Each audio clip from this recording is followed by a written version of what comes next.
Okay, it's Moshe Bloom again, and I wanted to talk today.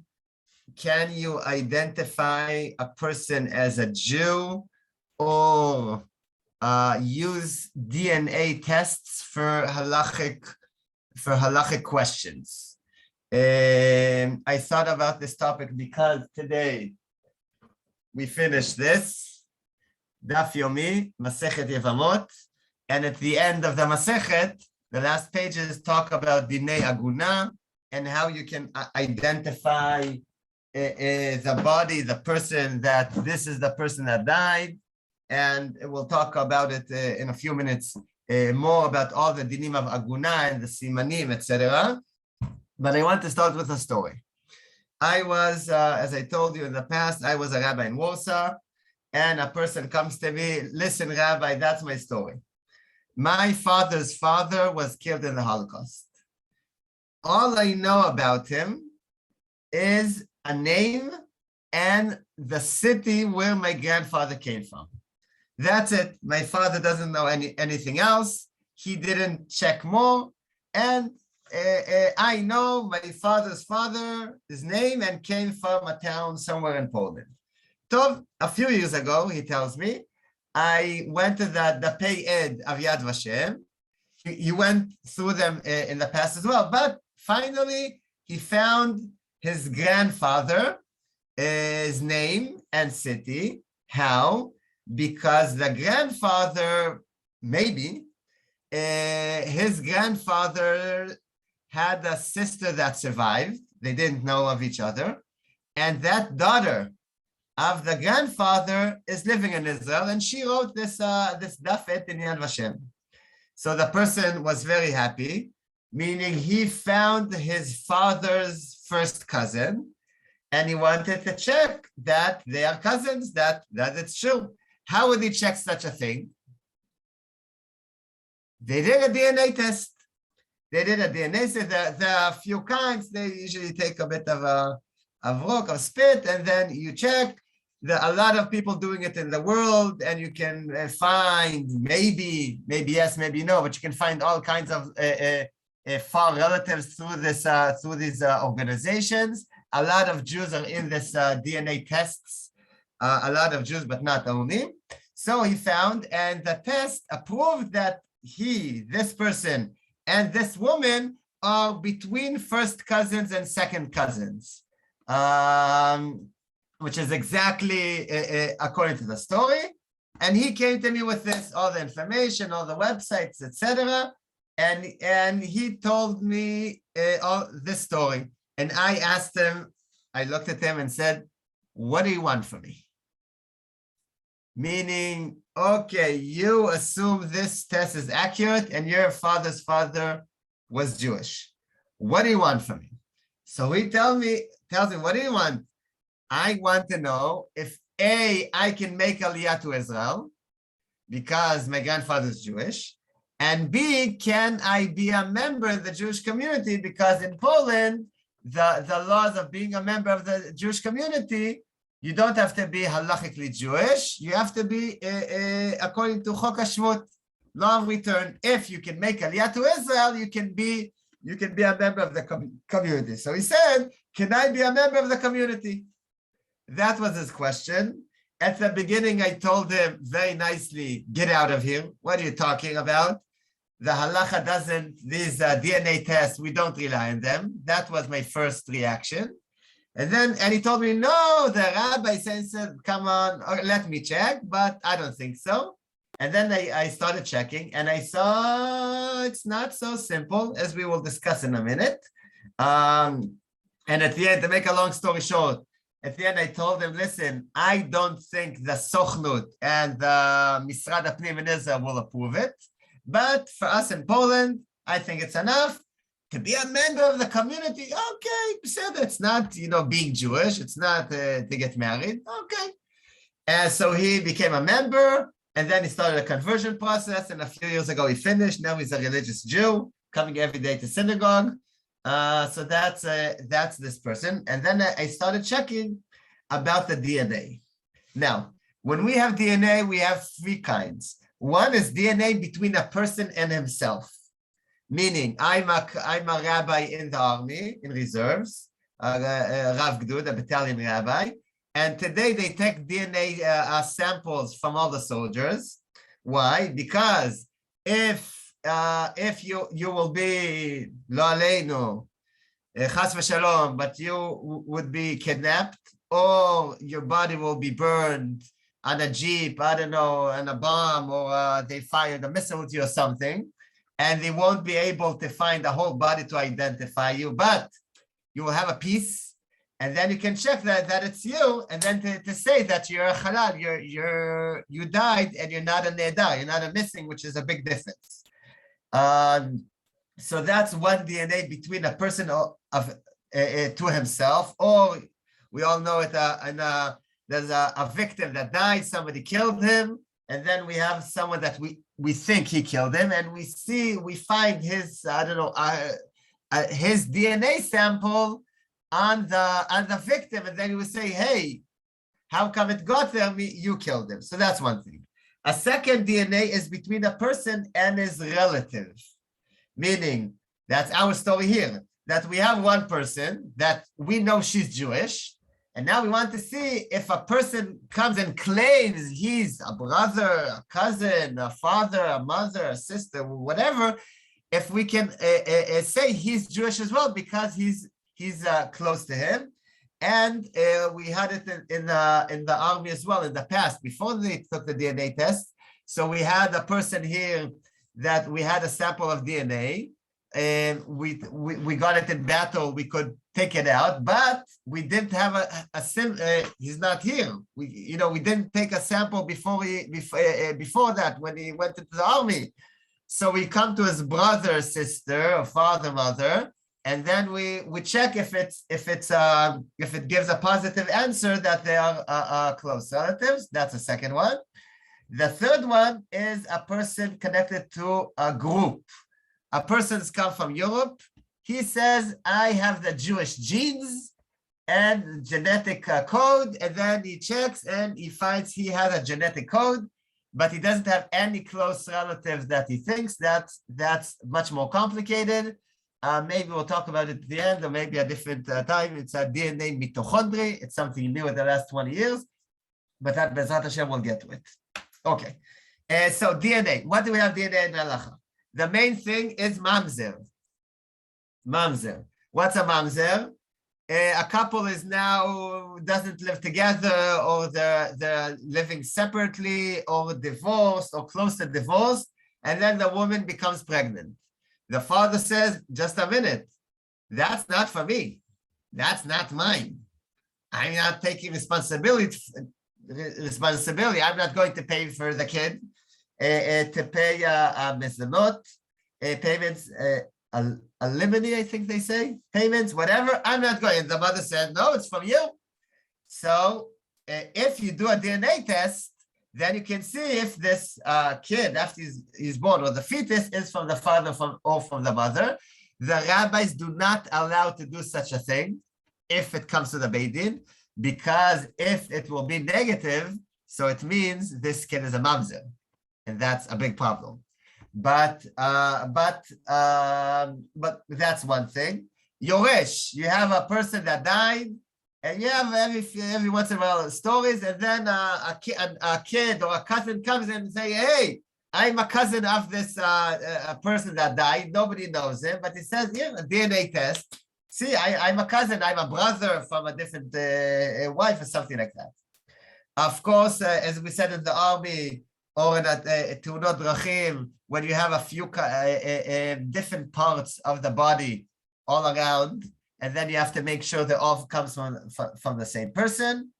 And of course, you have the story of Aguna. Aguna, you have a body, you don't have the face, but you can take a DNA test and see that her husband, he's the one that died. That's his body here. And then is it enough to take her out of the aginut that she can marry again or not? Okay.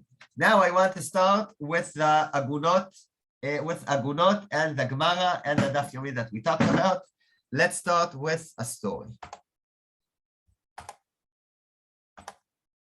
Just, Phil, can you see this? Berurei Yahadut? Yes? Okay. So the Trumat Hadeshen, Rabbi Israel Iserlin, the 15th century in Ashkenaz, he wrote Trumat Hadeshen.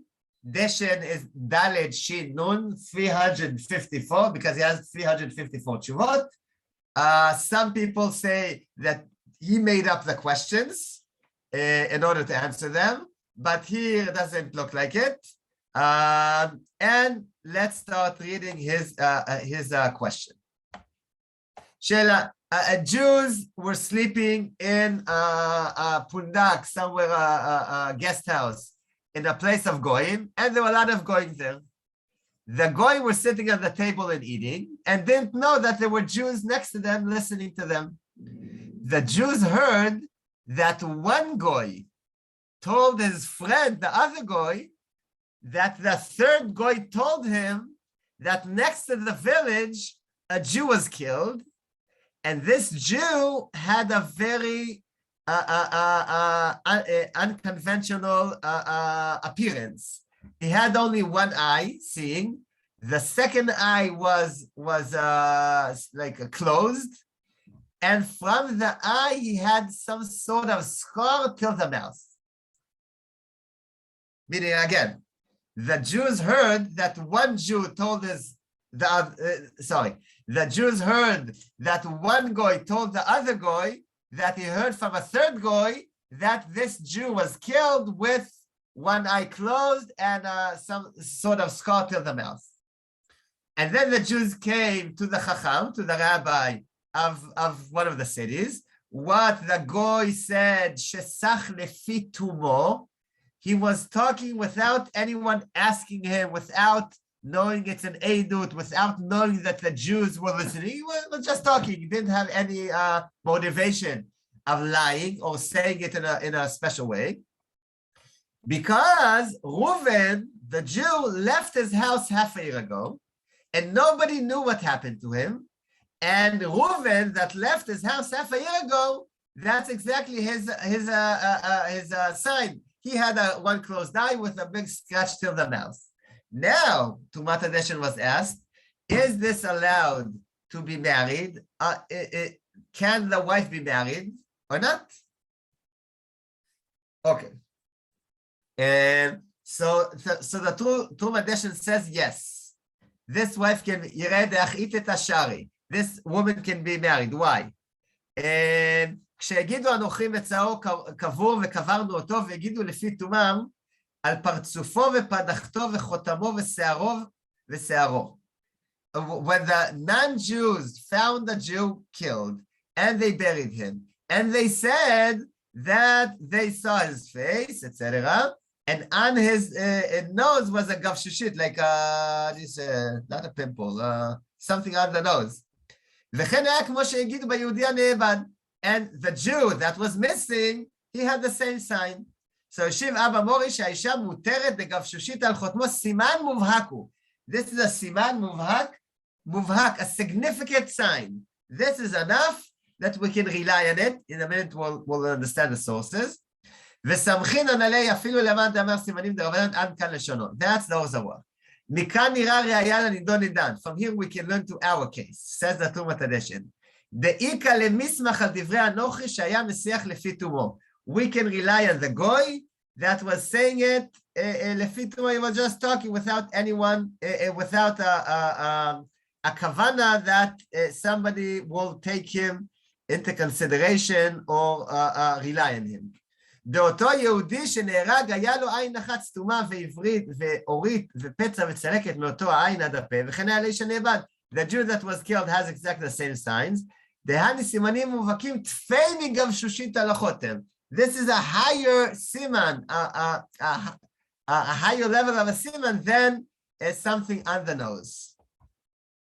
This is the Trumat Hadeshen. Just a minute.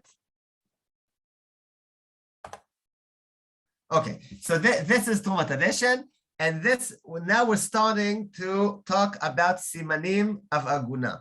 Whoever studied in the Daf Yomi with us we learned in the I don't know 2 weeks about agunot, which we have two very interesting things. From the one side, Chazal are very makel. A lot of kulot they brought and the edut and the testimony for to make sure that a person died in order that his wife can get married. What is it? First thing is ed echad. Usually in testimony we have to have 2 edim, but for edut leaginut, meaning to help a woman to get married, it's enough one ed that saw the person dying, and then he's coming and telling the wife, the maiden, that the person died. So that's the first kula of ed echad. Second kula, that edut mipi isha, mipi eved, ve'ed mipi ed. Meaning, even though we rely on edim psulim, not kosher edim, a woman, which is a not kosher ed, we rely on a woman, an eved, and an ed mipi ed. Ed mipi ed meaning a person saw the body, and then he told somebody else, and the second ed comes to us and tells us. Usually, ed mipi ed is not valid. Only the ed that saw, he can testify, but in aginut, we rely as well on ed mipi ed. So we have 2 big kulot. One is ed echad, and one is edim psulim, in order to allow the woman to get married. That's on the one hand. On the other hand, we are very makpid that this edut would be 100%. Meaning, he can't just say, I think it's him. It looks like him. No, he has to have, What happens if you don't have an ed? You have a siman. You have all kinds of signs that tell us it's him. Can you rely on them or not? And that's our story now. That's our sugya, and we have to understand today's world is very different. Then a person died somewhere. How do you know? You can't take a picture. You can't be exact. People going half a year to work, all kinds of places. The chances afterwards to go and find that he died and to get an edut is very difficult. And we had many situations that women were agunot for a long time. So the situation was very different. Today, it's not a coincidence that almost all the agunot today, the halachic agunot, what we call the agunot of Chazal, meaning that we don't know what happened to the husband. Today, almost all the agunot, the rabbis can learn the subject, etc., and meitir them and allow them to get married because it's a different world. Even if somebody went to Europe, you will find the body there. So, you'll find a dead body, and after some time, other countries can know about it as well. So it's a very different situation. We have it today as well, but not as much. We don't have a lot of agunot. What people call today agunot is not agunot of Chazal. What we say today, we have a lot of agunot in Israel. They mean the husband is here, but he doesn't want to give a get. That's a totally different story. If you can force him, you can't force him, get meusek, fiat get, that's a totally different story. They use the name aguna because the wife can't get married. But halachically, when we talk about aguna, we talk that we're not sure if the person died or not. Now the Daf Yomi talks about mayim sheyesh lahem sof she'en lahem sof. He died in the sea, and we saw him going down, and we didn't see him going up. So if we can see, if it's a small place, a small lake, we can see the edges, the sides. So, and we didn't see him coming out. So it's for sure he died because we saw he didn't come out. But if it's the sea that we can't see the sides, maybe, I don't know, somehow he went somewhere else to a different coast and went up there and somebody saved him. So that's what's called mayim she'en lahem sof, and then she's still in aguna. She's not allowed to get married. And all kinds of sugyot, whoever studied Mamash, interesting. And now let's go back to the Gemara. Questions till now? Okay. Just a second. Yes. The Babli in Bama Metzia talks as follows: Ibaya lehu simanim deoraita or derabanan. Are the simanim to bring back the Aveda? Is it from the Torah or not? My nafkamina leaduri get isha b'simanim. What's a nafkamina? If you can give that, if you can give a get isha with simanim. I amar deoraita meadrinan.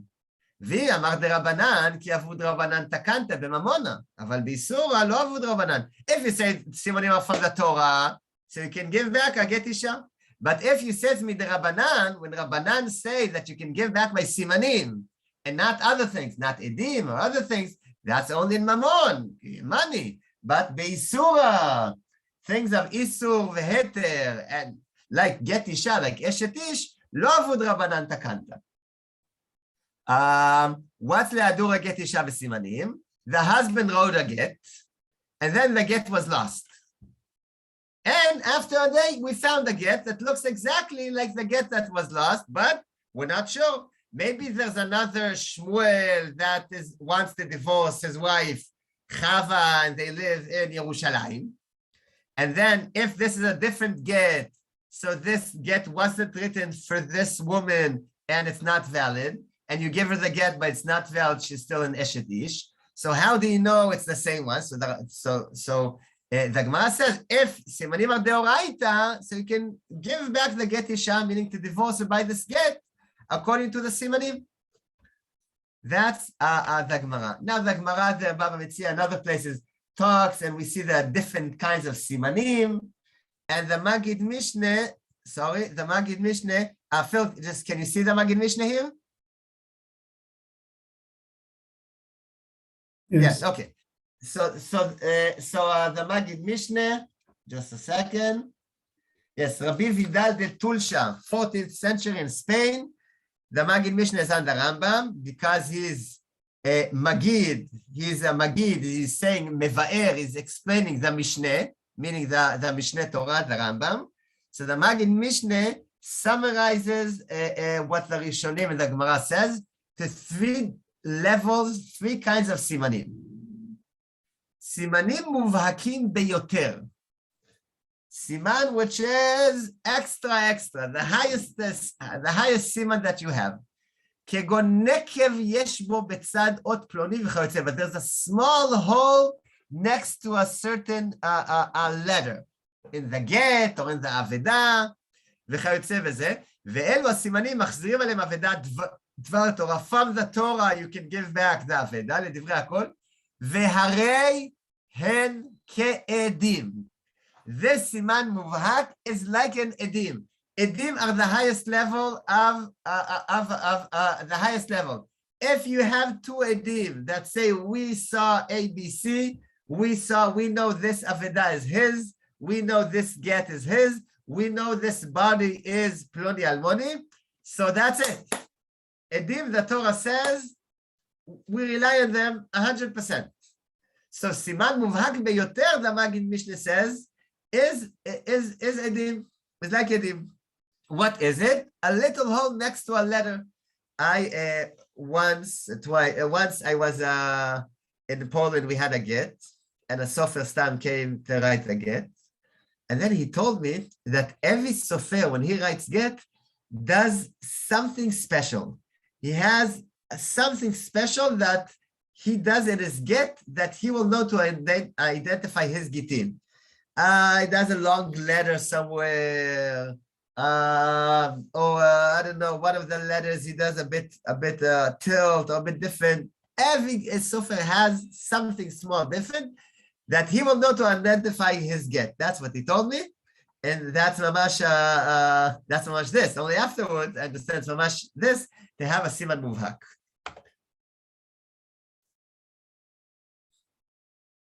Okay. Siman chashuv, or siman beinoni, a middle siman, כגון מידת אורכו, מידת רוחבו, וכן משקלו וכיוצא בזו. How long, what's the exact measurements, how heavy was it? מחזירים עליהם אבדה, it's enough for אבדה, but, ואלו מחלוקת בגמרא, אם דאורייתא דרבנן. Forget, it's a מחלוקת in the Gemara. if it's Deoraita or Derabanan, again, because it's not such a strong סימן. ויש סימנים גרועים, כגון סומקה וחיברה, והם מחזירים עליהם אבדה וארוך וגוס. זה הסימנים, bad סימנים, a low quality סימנים, like dark or white or big or small or heavy. That's of course not enough, even for Aveda, when we didn't say exactly the exact measurement. Only, it's big. Okay, the body was big. My I don't know, the book was blue. Okay, many. So that's of course not enough. So that's the Magid Mishneh. Somebody wrote about the 9/11, so I'll discuss it towards the end. Okay, let's go back. Let's keep on to the Rosh. The Rosh says as follows. Ilkach, we're now, the Rosh is 13th, 14th century. Hilkach, אם היה סימני גופו כגון ארוך וקטן, חיוור וסומק או שחור, לא היה סימן. That's, now we're talking about the body. Again, aguna. If the people say, he was long, he was short, he was black, that's not enough. אבל, אם היה חסר באחד מאיבריו או יתר בידיו או רגליו, או שום שינוי באחד מאיבריו, הווה סימן מובהק.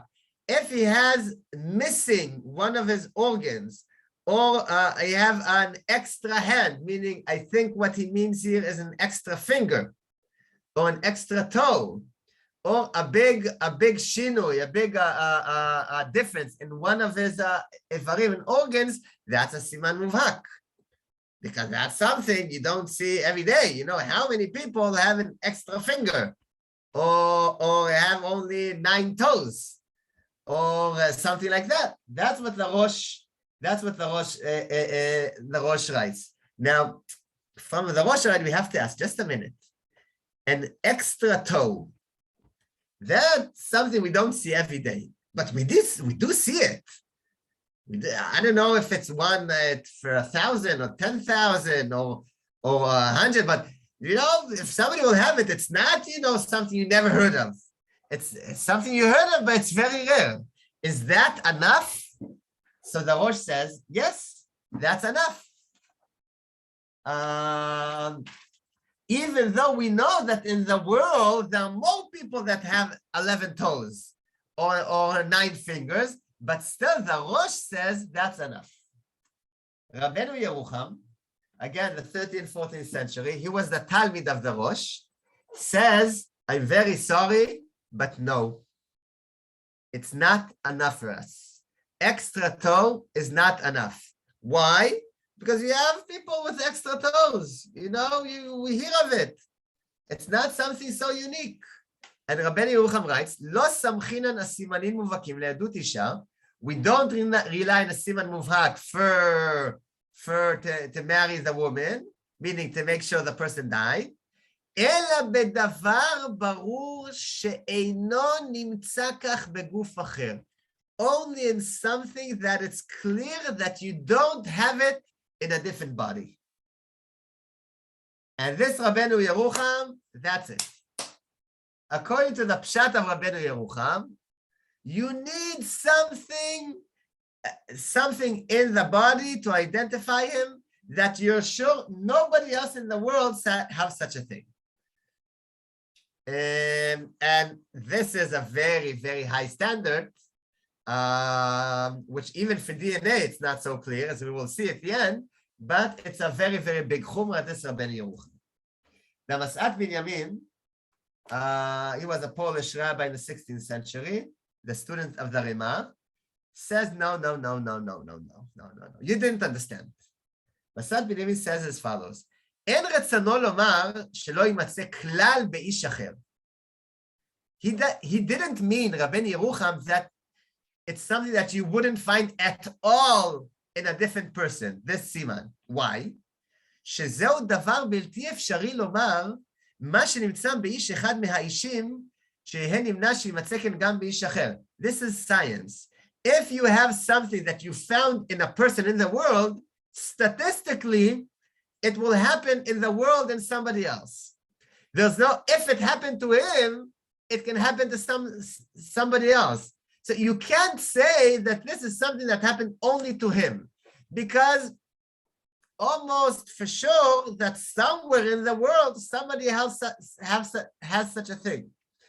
So what he comes to say, so it's clear that the Rabbi Yerucham didn't mean that there's no theoretical, you have to, there's no, only if you know that nobody else in the world has it, so that's a sign. No.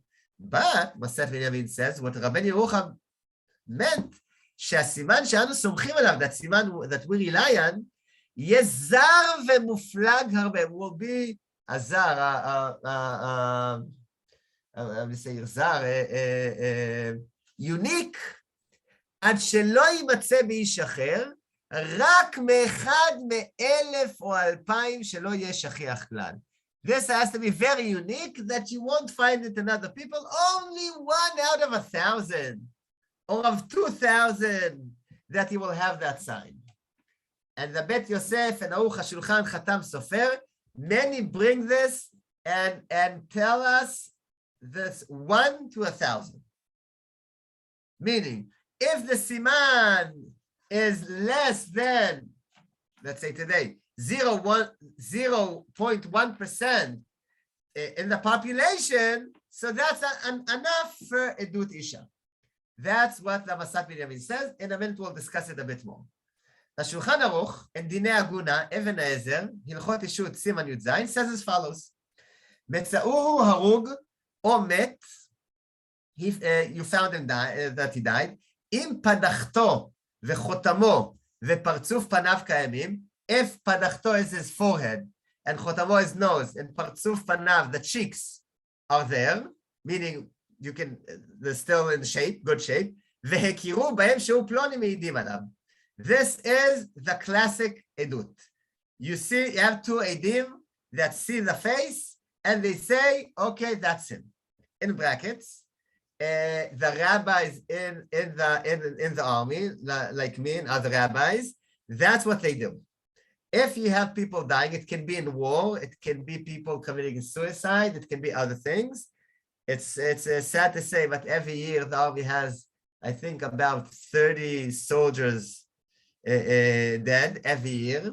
Most of them not in battle, a few in some in battle, but most of them in a few in car accidents, in imunim, etc. But most of them are in or committing suicide, or car accidents when they're in Friday night, coming back, or other illnesses. So most of them aren't in battle. But still, the army, he identifies by two edim, and that's what every rabbi in the army learns, to do an edut be'kerut ishit, bring two people, identify the person, sign on the form. This form is legal. You go with this form to the chief rabbi of the army, Rav Krim, he signs, and then the army sends people to the family to tell them that their son died. That's the classic way that the army does. I'll just say there's another 3 ways the army uses. The second one is Tviot Etzba, fingerprints. From, I think, 2,000, all the soldiers, when they come into the back room, into the army, they have their fingerprints. And then that's very fast. You have like a computer. Every rabbi in the army, Bekeva, not like main reserves, he has like a kit, a fingerprint kit. He comes to the body. He puts all 10 fingerprints. He sends it to someone in the Rabbanut, in Shura, in the main base. And after 10 minutes, you have an answer. It's him, 100%. That's the second thing. The third thing, in more complicated cases where you can't see the face, and even you don't have the fingerprints because the person was blown up, he was burned, whatever. So you can take teeth,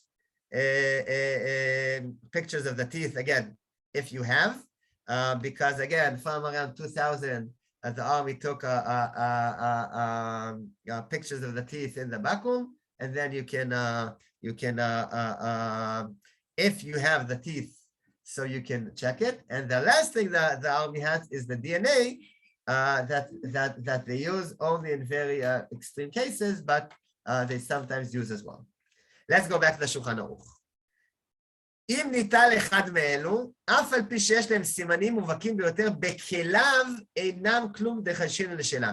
If you don't have one of those, meaning you don't have the face, you can identify by the face, even though you have a siman muvnak in his clothes, that's not enough. You found his wallet.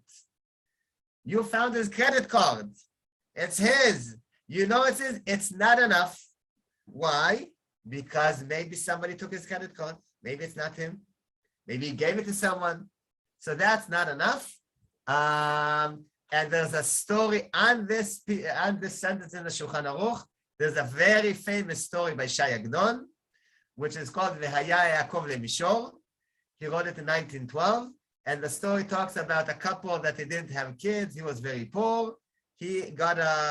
So he went around Europe to collect money. And he had a letter from the rabbi, from a big rabbi, that he is allowed to collect money.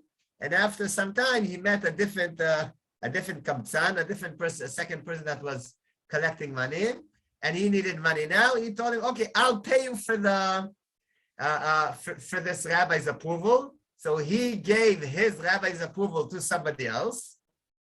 The second person died.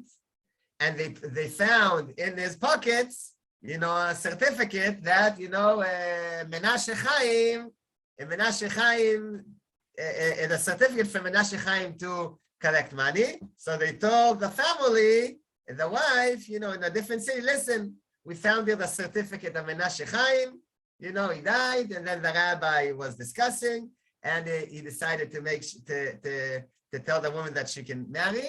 And the story ends when Menashe Chaim comes back home after a long time, and he hears that his wife has a baby because she got married again.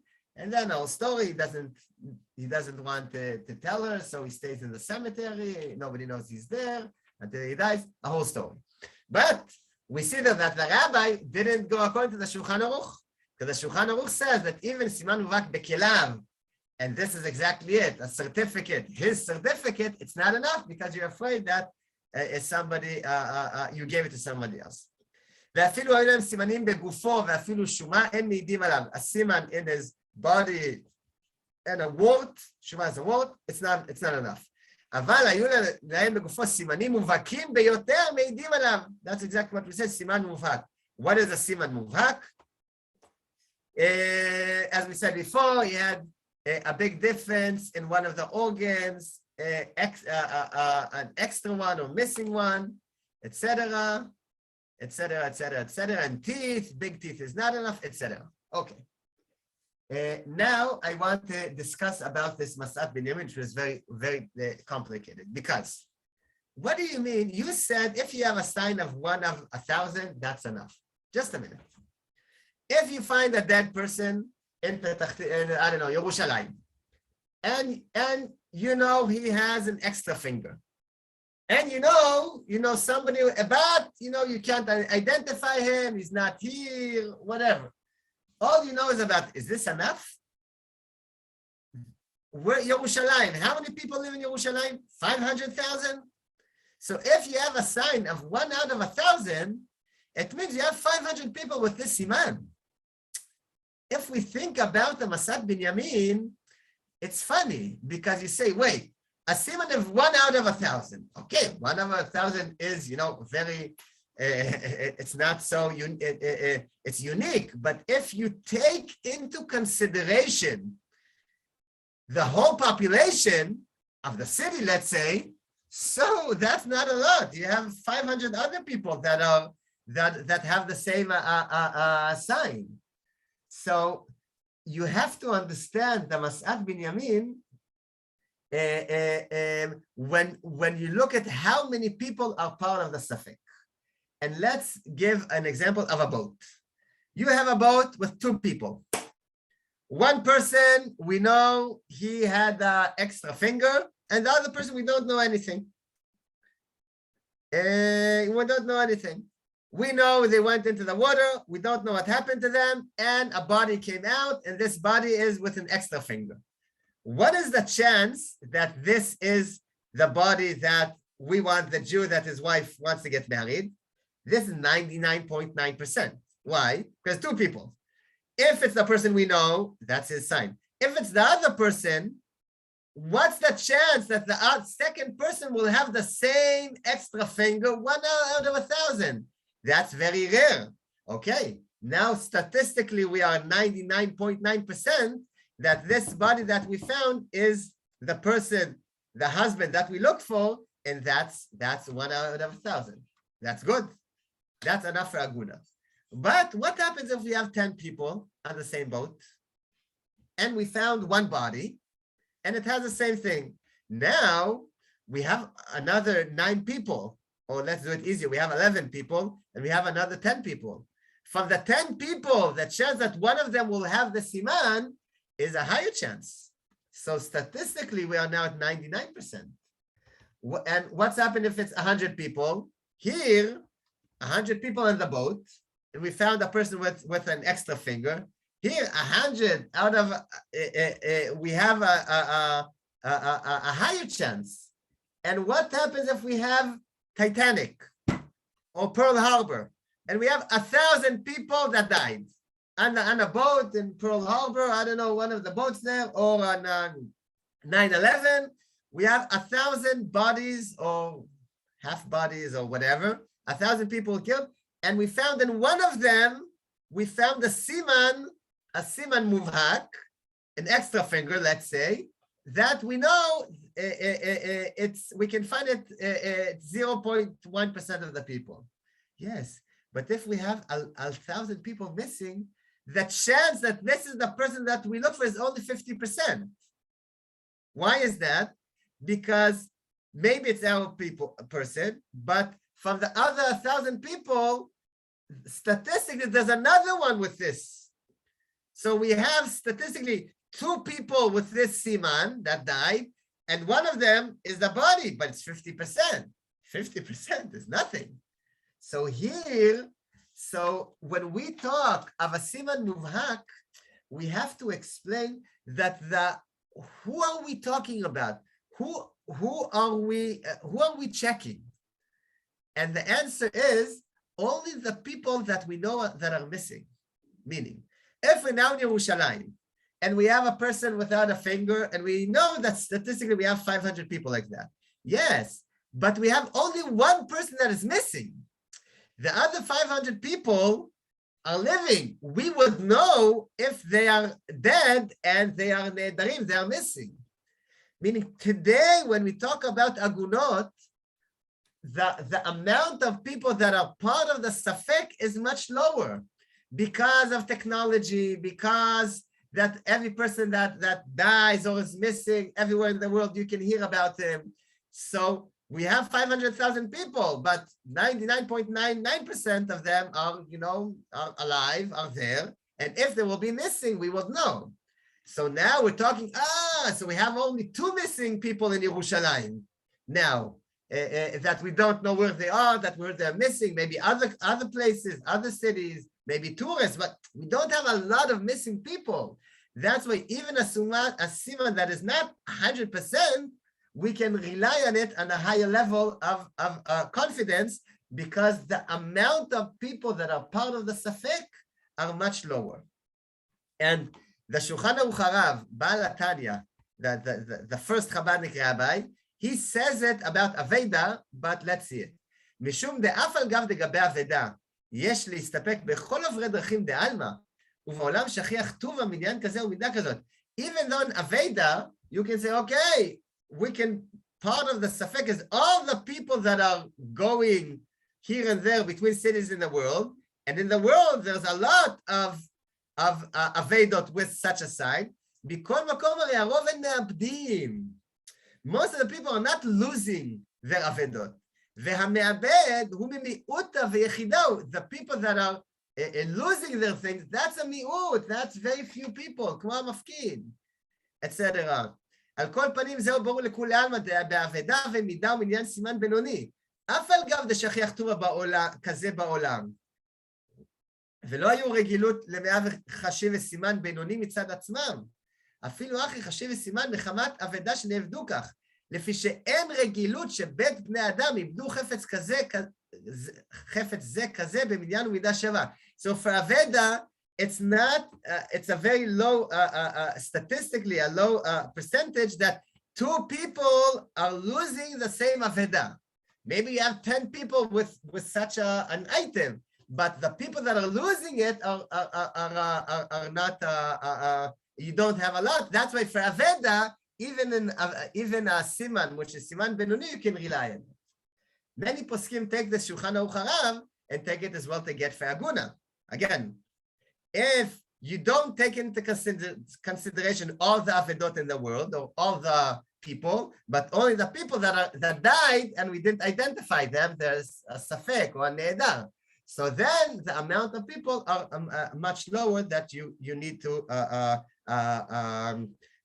think about them.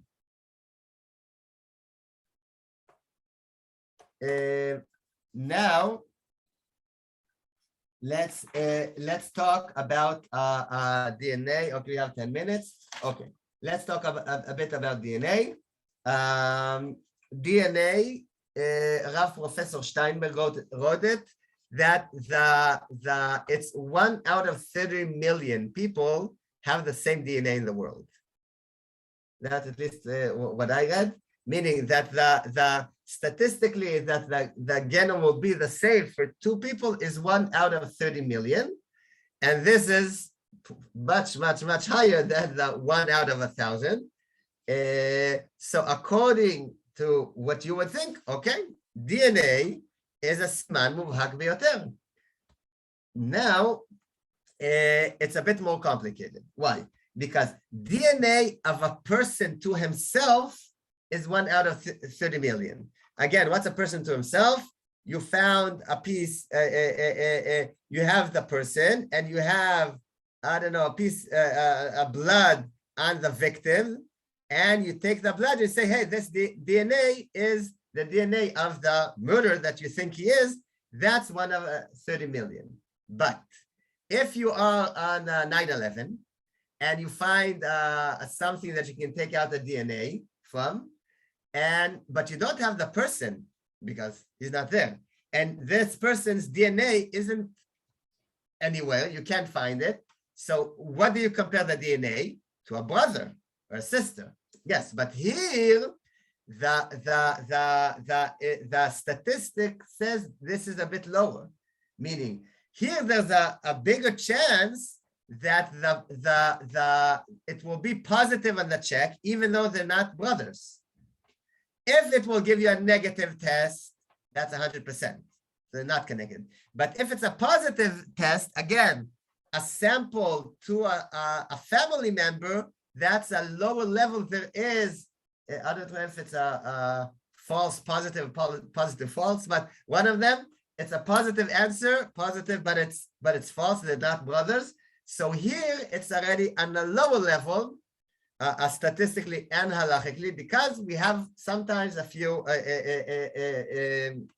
mistakes, but that's the second thing.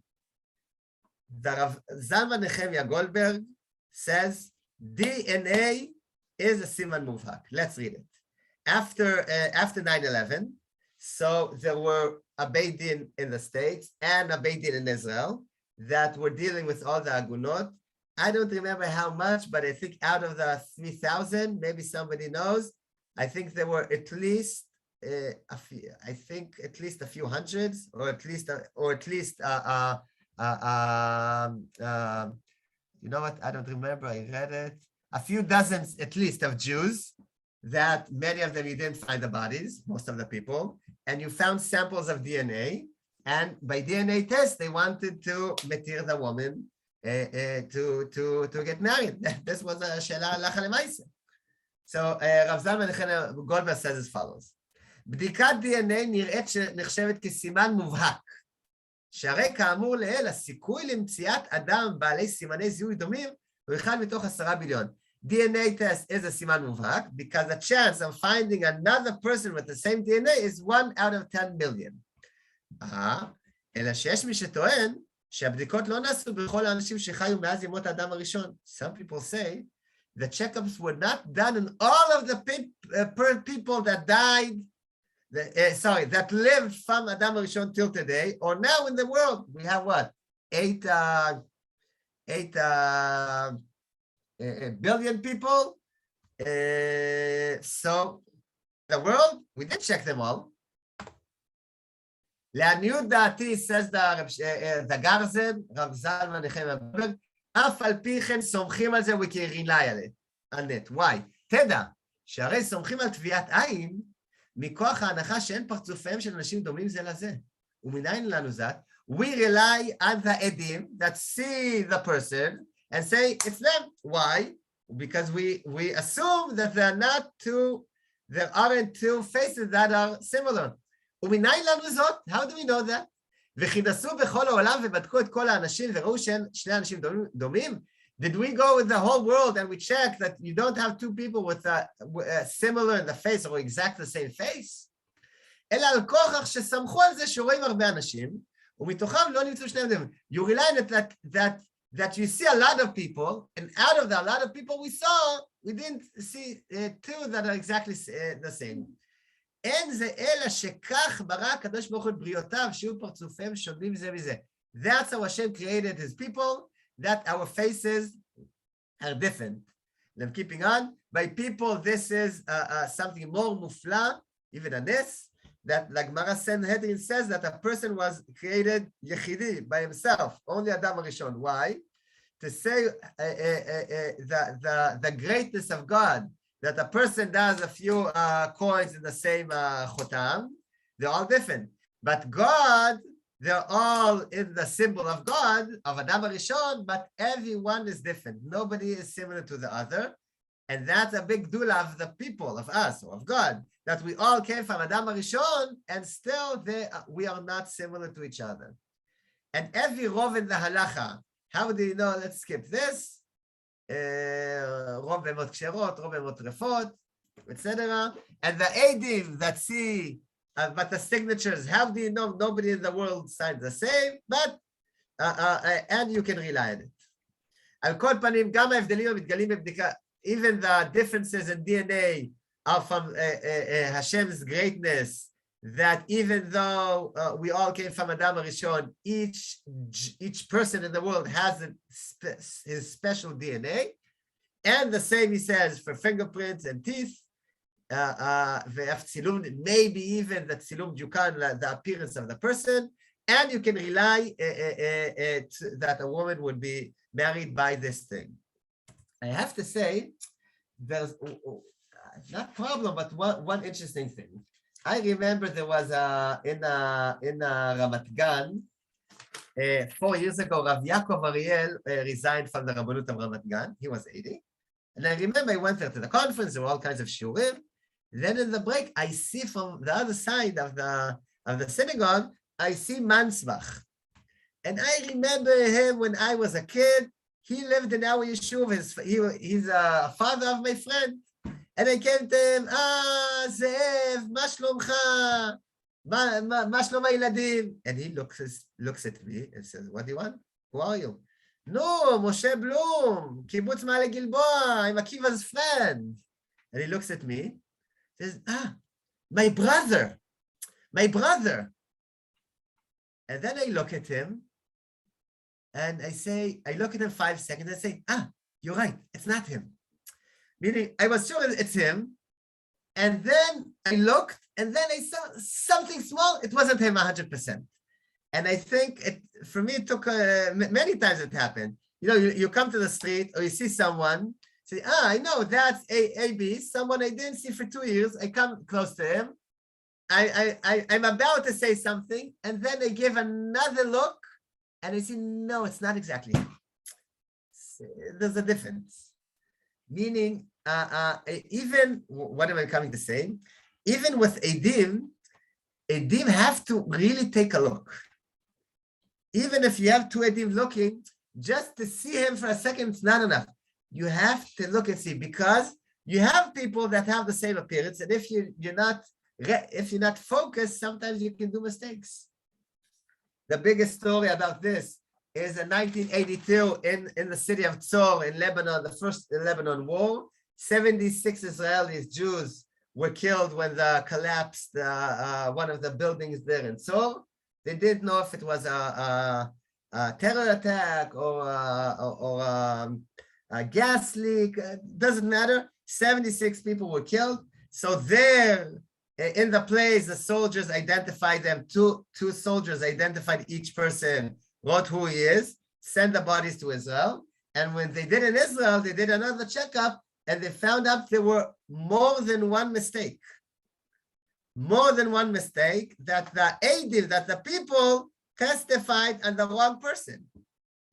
So today we know it's trauma and other things, etc. So we are very careful today, even though halachically edim are the highest thing, today we try to use as well other things like fingerprints and other things to be sure 100% it's them, because especially in the army, because you have trauma and you're not always sure about it, etc. But DNA test, it's even a higher level than Eidim. I gave this shiur, and then somebody told me, I'm sorry, the Garzen is, I'm not against them, but the Garzen, it's not the same. Because when the Torah says two Eidim, we rely on them, it's what's called Siba velo Siba. Because the two Eidim says, so this is the body, this is him, the woman can get married, and even if they were mistaken, so the woman doesn't have any knas because, she did according to two Eidim. But Siman is different than Eidim. That Siman just comes to show us this is the person. But Eidim, the Torah said that if the Eidim says this is him, it becomes him, halachically, even if maybe they were mistaken. But all the Simanim are not the same level. Simanim are just that we will be sure that it's him. But it's different than Eidim. So for Simanim, you can't say, just like Eidim, it's not 100%, so Simanim, it's not enough 100%. No, because Eidim is what's called Gzerat HaKatuv. The Torah says we rely on two Eidim. That's enough. Simanim, you have to have the highest Siman that you can do, the Siman Muvhak, in order to allow marry the person. So it's not so clear, the Garzet, but Nishmat Avraham, Rav Professor Avraham, brings in the name of Reb Shlomo Zalman Auerbach, אך אם הבדוקה הזאת מפורסם ומקובל בכל העולם, הרי על ידי הרבה ניסיונות ברורים. If this test is famous and known in the whole world after a lot of times, and it's convincing, מסתבר שגם מצד ההלכה אפשר לסמוך על זה. I just have to say that in the story of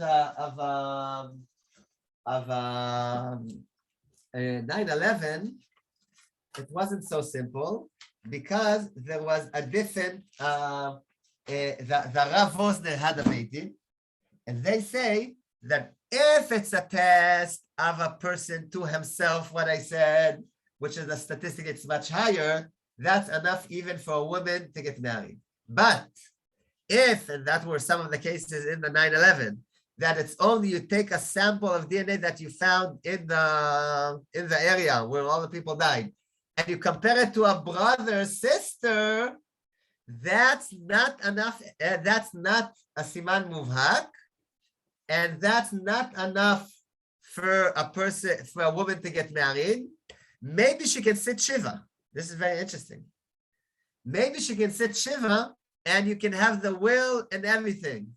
Meaning he's considered dead for some aspects of halacha, but to getting married, no. Because that's not enough. Unless you have other simanim, what he said, raglaim ladavar v'tzdadim nosafim al pi halacha. You have other simanim that we know he was in this building, and we know he didn't came out, and we know according to the phone, you can trace the phone today, and you know that the phone was inside the building at the time of the crash, or even afterwards, and then the chance of him coming out from that exact place is almost zero, etc., etc. So maybe other simanim you can help you, and then to allow the woman to get married. But only that, Rav Karelitz and Rav Wosner were not makel. Again, I don't know practically what happened. From what I heard and understood, all the women at the end, all the Jewish women that their husbands were killed, murdered in the 9/11, they were mutar.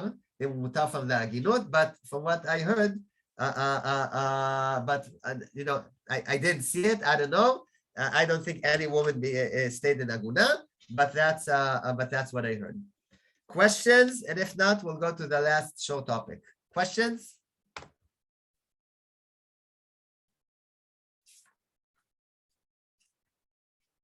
No questions.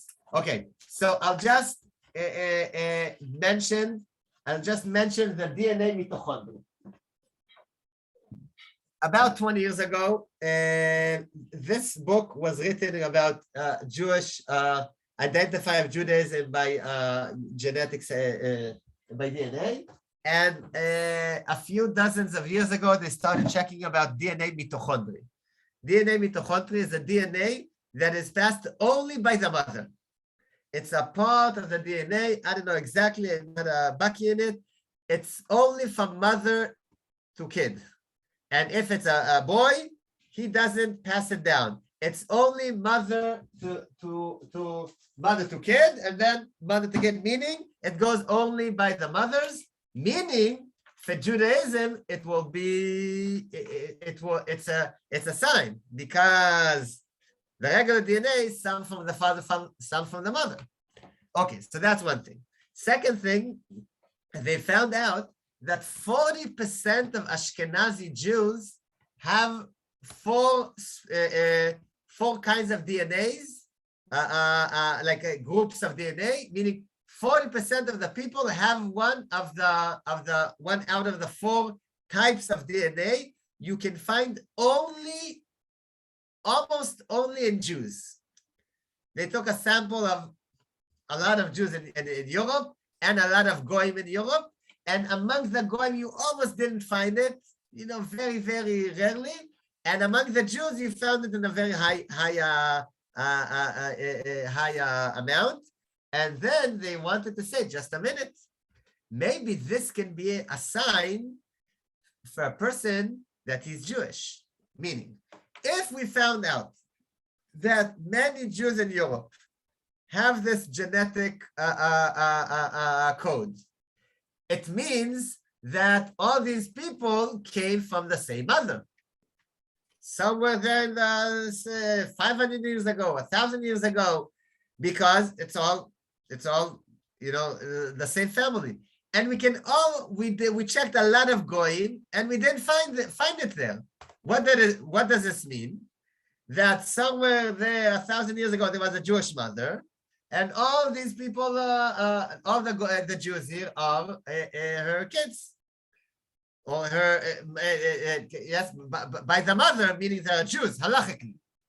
Not only that, if a goy comes, and this goy has a strange story, something his mother's mother in the Holocaust, they didn't know, they're suspecting, there was a secret, all kinds of things that they suspect.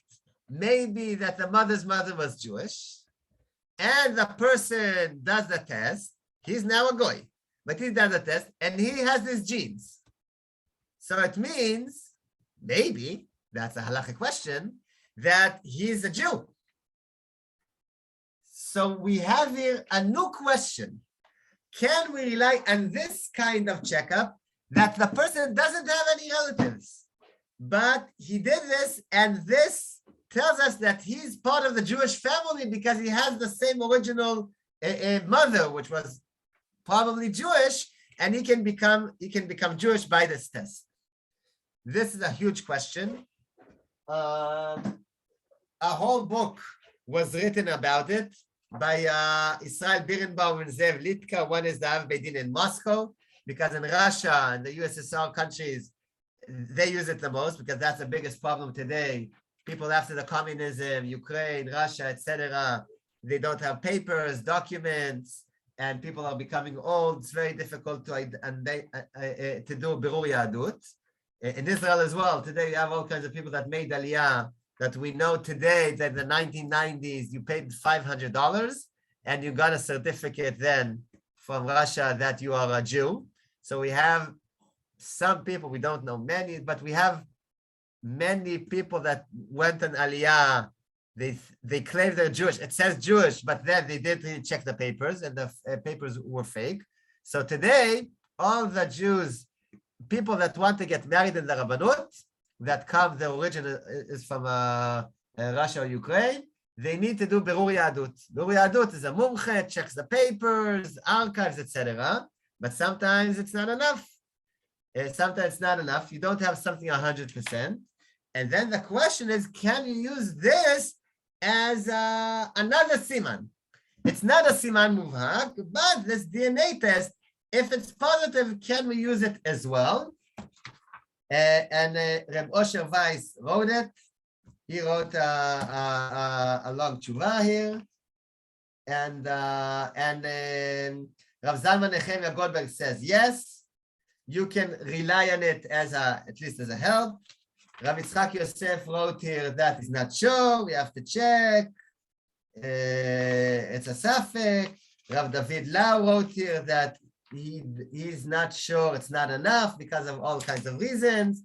So it's not enough. Maybe in the future when the science will be at a higher level. But for me, it was a very, very interesting thing to learn about and to know. And we hope that in the future, if technology and science would give us a tool to help people to do Birur Yahadut, people that think they're Jews, they have, the stories that they're Jews, but they don't have the papers, and this tool can help us as rabbis, as Batei Dinim, to identify and to have a psak that they're Jews. I think it's a blessing, but of course, there's a lot more to learn and to study until we get there. Questions? If not, we are finished. Phil, have a nice day.